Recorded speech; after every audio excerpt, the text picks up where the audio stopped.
Black టికెట్లు అమ్ముకునేవాడులా ఉన్నాడు. వీడితో నీకు ఫ్రెండ్షిప్ ఏంటే? కట్ చేయి. ఎవరి గురించి మాట్లాడుతున్నారు సార్? వీడే. ఎవరెత్తున్నావు? అవుయే, మనోడు మంచి అదృష్టవంతుడు. ఆ? లేకపోతే మన మధ్యలో కూర్చొని మనతోటి ఇలాంటి ట్రిప్ అంటే మామూలు విషయమా?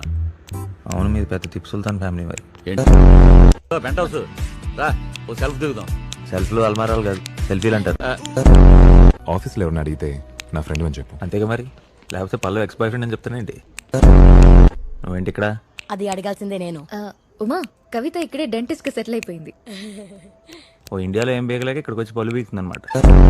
Trekking is very healthy.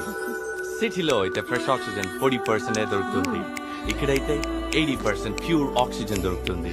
అలా అయితే అందరం ఇలా ఐసీయూలో జాయిన్ అవుతాం. అక్కడైతే 100% ఆక్సిజన్ దొరుకుతుంది. ఎంత పెద్ద మాలమ్మా, తిరగాలంటే ఒక్కరోజు సరిపోదు. ఏమైనా కొనాలన్నా ఒక జీతం సరిపోదు. ఆ? ఫస్ట్ టైం ఏంటి? ఒక కొండ ఇంకో కొండ ఎక్కడం చూడటం. నీకు ఇష్టమైన దేవుడు ఎవరు? ఇప్పుడు అదెందుకు మధ్యలో? ఉన్నాడు మావయ్య.